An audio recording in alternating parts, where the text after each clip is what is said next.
guess to start with, transition as a movement is about building resilience in our communities. And resilience, in that sense, is about not trying to prevent change or hold off crises, but rather figuring out ways that we can be better able to adapt to and respond to change as it happens in our communities. And I think beyond that too, how this whole process, or how I came to be here pulling this panel together, I think also highlights some of the different aspects of transition. Before I moved here a year ago, I was living in Boulder, Colorado, where I was able to be a part of a transition movement there, and actually one of the first transition movements to take root in the U.S. after it spread from the UK. And there, one of the first things that they focused on was local food and localizing the different food systems there. They put together a very extensive resource guide connecting growers there to different restaurants, consumers, and other organizations that were committed to supporting local food. And one of the first events was actually a panel quite similar to this one. And there was also an event right before my wife and I decided to move here that really stood out. It was a conference on food localization where economist Michael Schumann was talking about Cleveland as really the pinnacle of what we should be looking to when it comes to urban food renewal, and how his economic analyses were demonstrating that for all the growth and the activity that's happening there, there's been a real shift towards food, towards localizing the food resources there, and that a 25% shift would create, they were forecasting enough jobs, enough additional production, and enough tax revenue to support a local food authority that could then help perpetuate those things further. And hearing how food was helping to transform the economy and the culture of that community or that city, Cleveland, really helped flip a switch for me in terms of how I was kind of perceiving Elkhart County and what we had ahead of us in moving here. And I think this is a place that has already learned to demonstrate some of its own resilience, especially in respect to economic adversity. And I feel really privileged to be here, to be looking at transition in this place. I think with the agrarian heritage of this community, I think it's a really special resource to tie into, and also the manufacturing industry or the infrastructure that's around us, I think is also very important to take into account, even if it may be struggling. I think it's something that could see a lot of other positive opportunities, and that's particularly important in the context of food sheds because of the need to re-examine the infrastructure that's available within our food sheds. Something that I found very useful as a resource in trying to wrap my own head around this idea of a food shed is the work done in Michigan that has culminated in the Michigan Good Food Charter, some copies of which I think are on or at least some copies of the executive summary might still be available on the table out front. And the metaphor that they use for looking at our food systems is that of a superhighway, that we effectively created a superhighway that's become really efficient at taking food and turning it into commodities that can then be shipped across the country, around the world, but that as we're putting a lot of our energy and our financial resources into that, we're also letting our local bridges collapse, and we're really sacrificing some of the food or some of the infrastructure that allows growers to provide food directly to the local community. And that in many cases it's almost easier for growers to export than it is to sell it close to home. As we gradually settled in here, one of the earliest opportunities I had to engage in some of the food conversations was actually at Melissa's Sounds of the Environment events, where they were looking at agricultural TIFs as a possibility for investing revenues in localizing food resources. And from those events, I've really just been trying to connect with different people who are committed to local food and trying to figure out what opportunities might be available to again, figure out how transition can be a benefit in this community. And I think that's an approach that really kind of exemplifies a lot of what we're trying to do with transition. It's identifying who's doing what and finding the people that are already working hard in these areas and working to support them.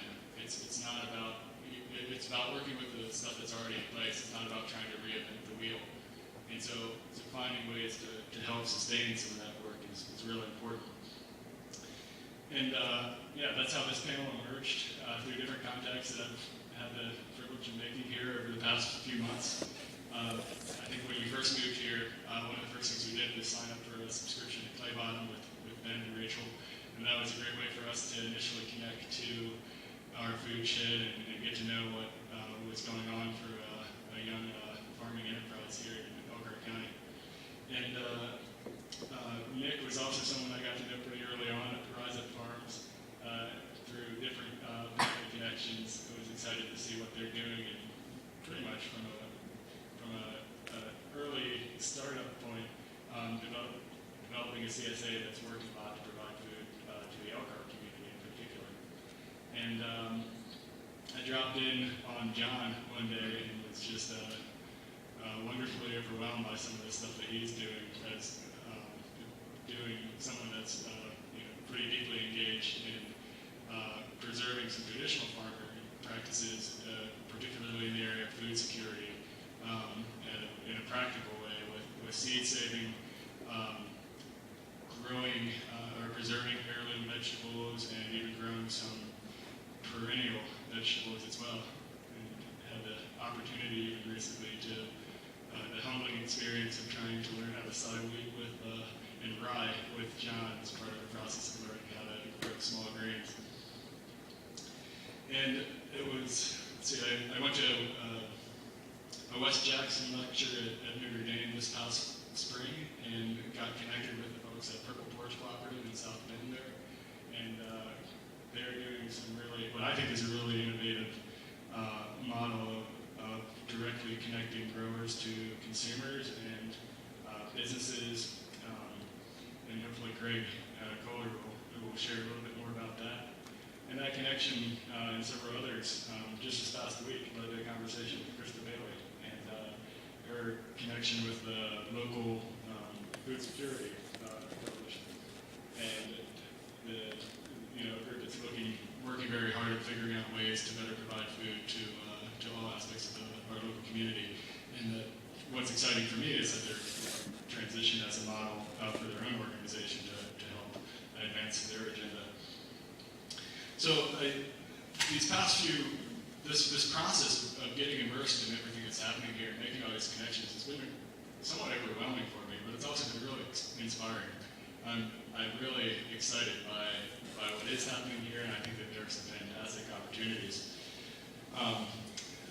Again, this process of pulling this panel together, I think, is an opportunity for us as an organization or as a group just getting started, not to try to identify specific ideas and pass them on to you, but rather it's an opportunity for us to be informed by these different perspectives, just to hear what they have to say.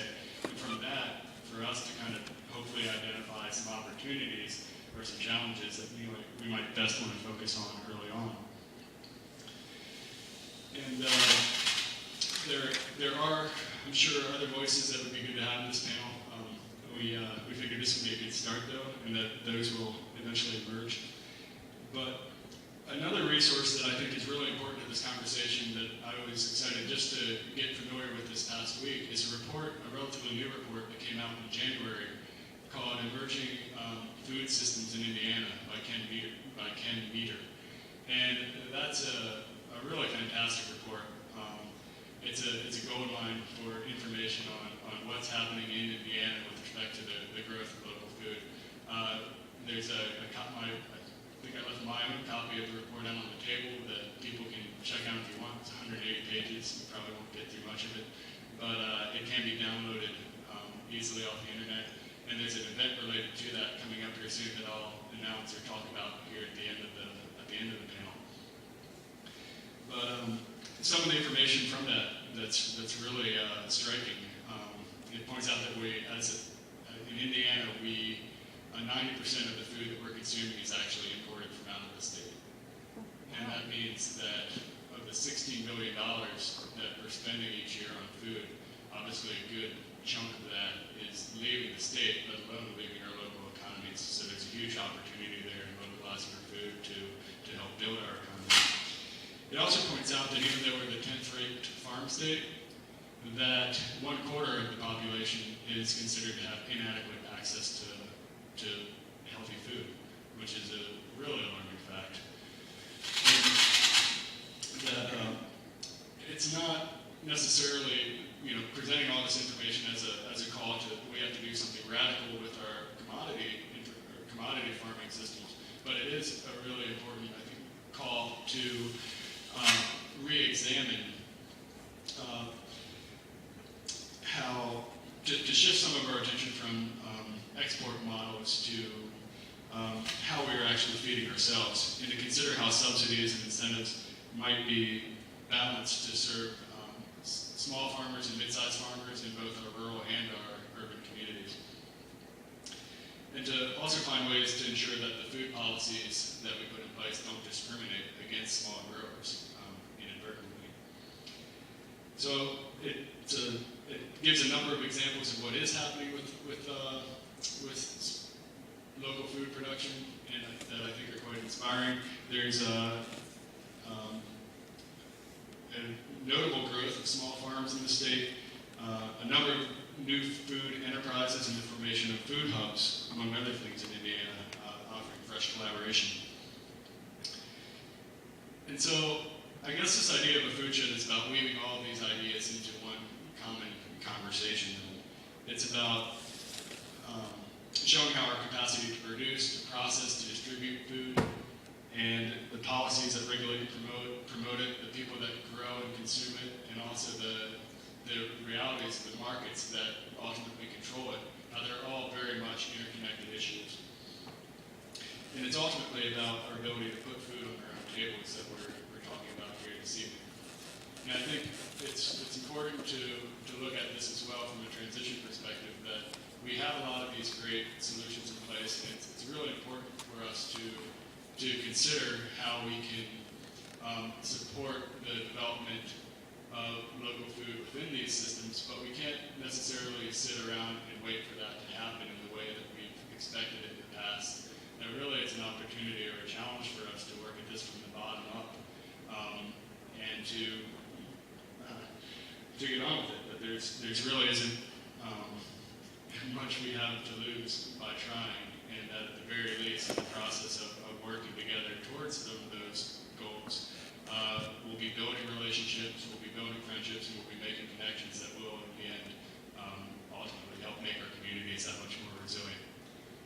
So with that, I will give our panelists some time to speak and hand things over to Melissa Kinsey now to actually